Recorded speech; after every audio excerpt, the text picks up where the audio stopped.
So today I want to talk a little bit about taking refuge and what that means. And if you've ever been to a retreat center or a Buddhist monastery, you might have taken part in a ceremony. It's a ritual that's often referred to as taking refuge. Taking refuge in the triple gem, sometimes we talk about. And you might have chanted in Pali or English, it might have been, or Tibetan or another language, about taking refuge in the Buddha, the Dharma, and the Sangha. So you might have said, I take refuge in the Buddha, I take refuge in the Dharma, I take refuge in the Sangha. And actually years ago, when I first started getting interested in Buddhism, and I told a friend of mine that I was learning more about Buddhism, she said to me, have you taken refuge yet? Because in her tradition, taking part in the refuge ceremony has very special significance. It's something that you do to mark the moment that you officially become a Buddhist. And this comes up in a number of traditions, the idea of taking refuge as a kind of initiation.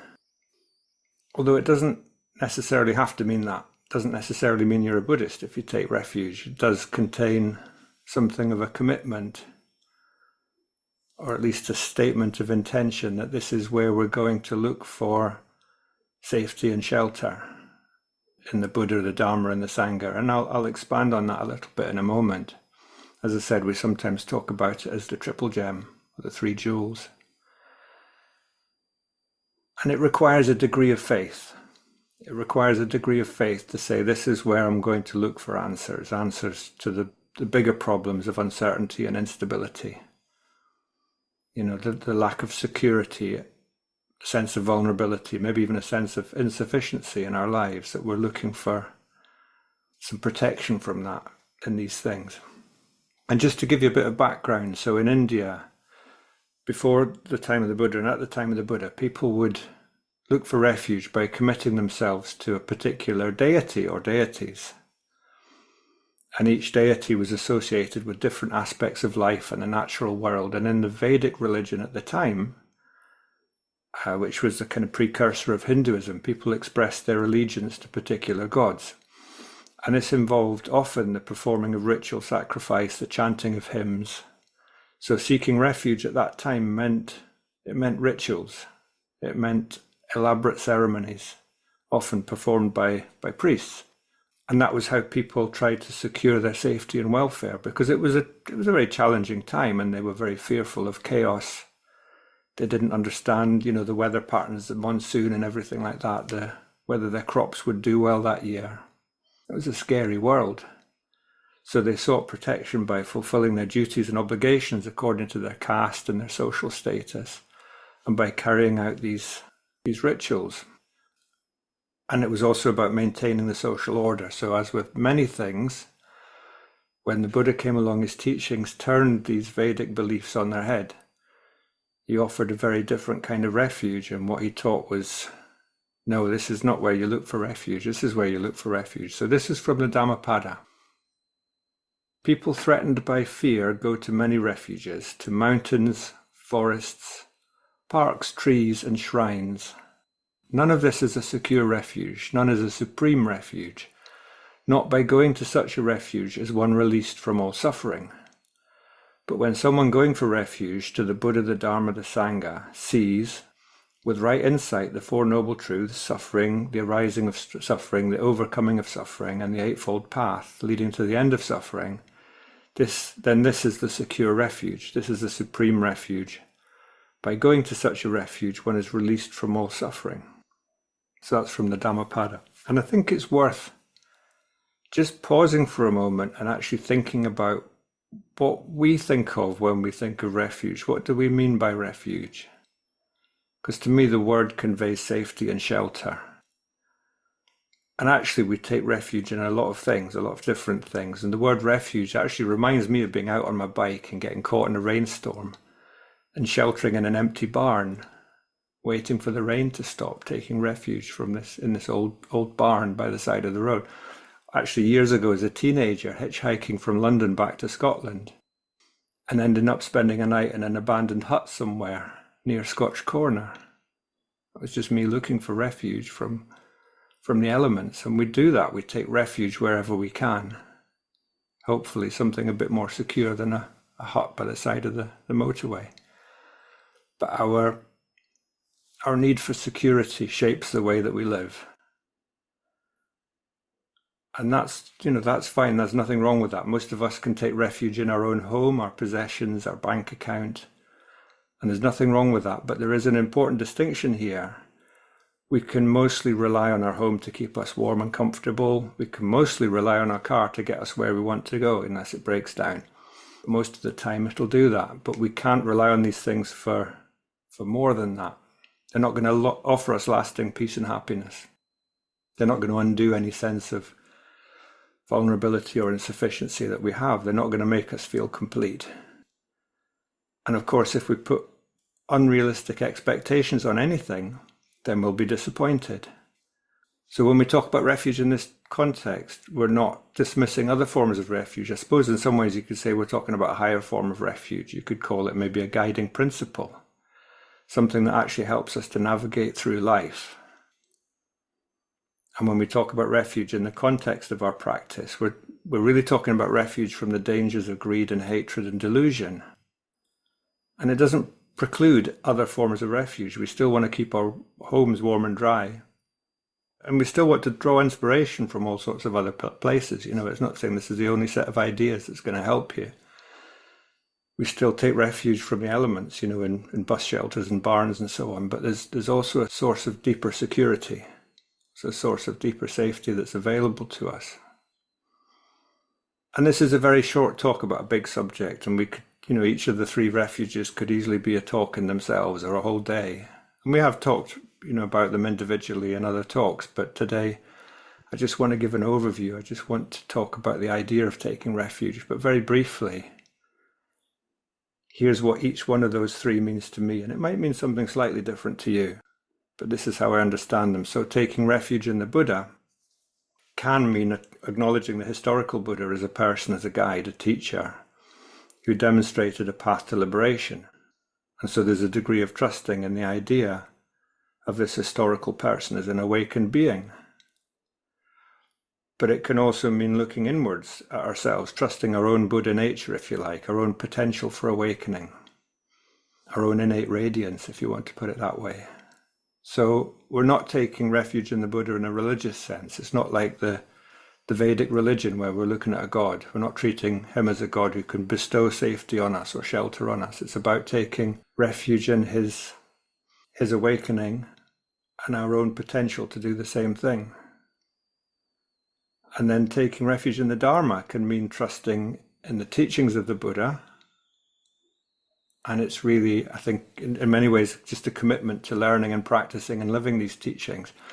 But another way of looking at it is to say that we're taking refuge in the truth of our own experience. So we're trusting our mindfulness, we're trusting our investigation, our ability just to see what's going on, and trusting that getting up close to our experience is going to lead us towards freedom. So there's something here about embodiment, not just practicing a set of intellectual ideas, but actually embodying them, actually seeing them and feeling them in real life. And then taking refuge in the Sangha, of course, is something we've talked about a lot. And to me, it's about accepting guidance and inspiration and support from other practitioners, just supporting each other in our practice, our growth. So Sangha as a refuge is somewhere that we can learn from each other and we can deepen our practice together. But it can also mean something wider than that. Again, we're also taking refuge in our love for other beings, our connection with others, our dependence on each other, and our recognition, all of our learning, all of our growth, all of our awakening happens in that context of relationships. So it's about knowing that we're not alone. And we can seek safety in all sorts of places, in all sorts of people's company, the company of our family, the company of our friends. And we rely on the help and support of others in all sorts of ways, and we can support them back. So it's that interdependence. And of course, we can also rely on ourselves and our own capability, our own common sense, and our own capacity to give and support other people. So that's broadening out the idea of refuge and Sangha quite wide. But that works for me, certainly. And I think taking refuge is an invitation really to practice wholeheartedly, to really practice wholeheartedly, to verbalize your aspiration to be free, and to commit to that intention, that aspiration, and to remember that whatever's going on in our lives, this is something that's available to us. Refuge is available to us. I think there's also something about being able to rely on something that's bigger than us. So this is going against the idea that we're completely self-reliant. It's something bigger than the whole tight sort of preoccupied concerns of the ego. There's a degree of surrender and faith and trust in taking refuge. Maybe an acknowledgement that we can't just work everything out by ourselves. And the stories that we carry around with us, the sense of self, the strength of our personality, none of these are actually going to offer us true refuge. We're in relationship with others, and maybe it's about a need for a little bit of humility in our practice. And actually, we also talk about false refuge. I think it's important, if we're talking about refuge, to talk about false refuge. So we take false refuge as a result of our conditioning and our upbringing and the culture that we're in. And false refuge is another way of describing really just the habits of suffering, unhelpful strategies that we have, the way that we look for security in some of the wrong places, including in our sense of self. We might think our intellect, our charm, our ability to be agreeable to others are going to keep us safe. Our ability to please other people is going to keep us safe, or maybe materially having enough money or being esteemed, being comfortable even, just feeling like we're in control, are going to give us refuge, but they're not. None of these things offer much in the way of a refuge. Maybe a temporary sense of safety, but not any more than that. And taking refuge isn't about being in control of everything around us. It's about our inner life. Like everything, it's a practice. If it was just simply a ritual or a symbolic gesture, I think it wouldn't mean very much. Taking refuge is a profound spiritual practice. We're actually practicing trust and surrender, and we're cultivating a mindset of humility and openness. And it's also about committing ourselves to a path of ethics and mindfulness and wisdom. And all of the elements of the Eightfold Path can be divided up into those three things: ethics and mindfulness and wisdom. And I think it might sound obvious, but I think it's also worth remembering that taking refuge isn't just a one-time event. It's a continual process, and it's a deepening process. So for me, I started out with some curiosity, maybe just enough faith to keep going with the practice until I could put it to the test. And I think that's how it works for a lot of people. We test it out, and if it starts to work for us, if it becomes self-reinforcing, then we start to see the direction that we're going in, start to see where we're going with it. And I know in some traditions, people renew their refuge vows regularly, and for them it's a reminder of their dedication to the path. And whether or not you would want to do that, whether or not even you choose to call yourself a Buddhist, it's always helpful to come back and remind ourselves what we're doing here and why we're doing it and what this is about. So, and another way of looking at it, maybe, if the idea of taking refuge in the Buddha and the Dharma and the Sangha doesn't really resonate for you, or if it feels like something too religious, or if it feels like too much of a ritual, you can equally take refuge in, say, wisdom and presence and belonging. Maybe another way of putting it, your own capacity for wisdom, your capacity for presence, your capacity for belonging with other people. Or at the very least, the potential of these things to offer you a refuge. So knowing that everything changes and the world doesn't conform to your wishes most of the time, and being able to rest in the body in the present moment and finding peace there, and being open to the support of others, is another way of expressing taking refuge, knowing that you belong here and understanding the importance of connection. So you don't have to be a Buddhist to take refuge. You don't have to call yourself a Buddhist to take refuge. I think all it really takes is to know these things and to trust these things.